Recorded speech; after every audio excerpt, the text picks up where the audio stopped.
Right now in the studio, we have a really unique friend, guest, brother Callum. Welcome and thank you for your time and joining us in the studio. Walaikum assalam. Thank you for the introduction. Wonderful. So, brother Callum, he's got a really unique journey.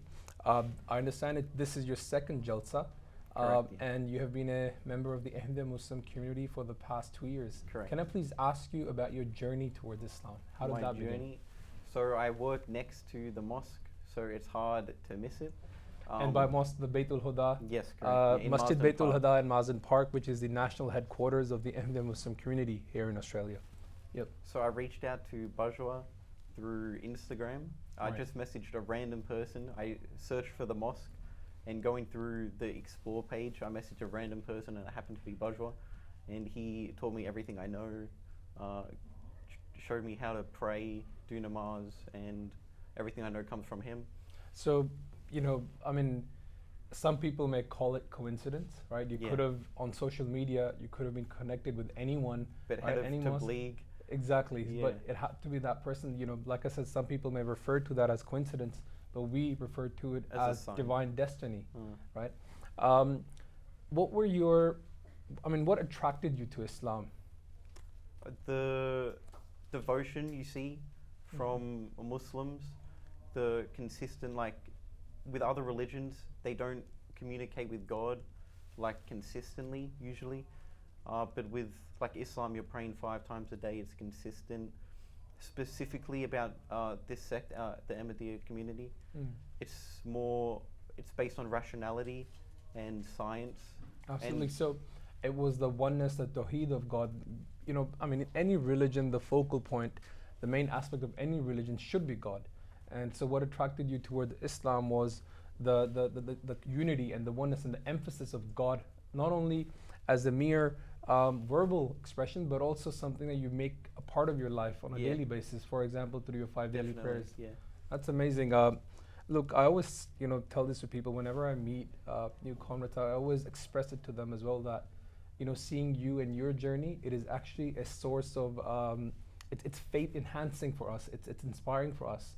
For someone who's born a Muslim, we could never relate to someone who has gone through the struggles such as, you may have, accepting Islam. Were there some struggles that you went through, maybe from your family, maybe socially? Any form of struggles or any form of obstacles that you may have had to overcome? Jazakallah first, thank you for that. With my family, it's just my mum. I don't have much family outside of that, but she's supportive. Alhamdulillah, that's Alhamdulillah. good. But friendships-wise, I've lost a couple of friends, specifically like Sunnis. They were Right. helping me through the journey, but once I chose Ahmadiyya, then that's when they kind of pushed themselves away. But that's really the only challenge, like socially. It is truly at the time of adversity where you really realize who your true friends are. Moving on, I understand that this is your second Jalsa Salana National Convention. You attended last year as well. I actually remember meeting you last year. And this year as well. What are the main differences that you have seen between the 2 years, and what do you take away from this Jalsa Salana, this national convention? The main difference, well, I know we switched halls. Right, of That's course. one of we the main switched halls. differences. Yeah. Last year, I only attended 1 day.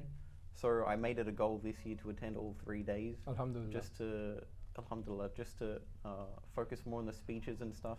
And it was very good. I got to meet a lot of people. This year I feel more comfortable because it's obviously overwhelming coming into this. It's such a big event. Absolutely. It's like the main event of the year.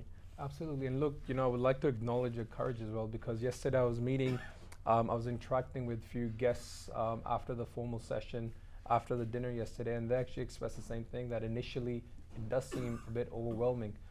So that's your courage that we have to acknowledge and appreciate. And what are some things that you look to take away from, this gathering of devotees, of your fellow Ahmadi Muslim brothers from all across Australia? But as Amir Saab mentioned in his concluding sermon as well, that not only Australia, but we've got international guests present here as well. What I'd like to take away from it, after the guest session as well, you see how much work the community really puts in, and the brotherhood that is formed.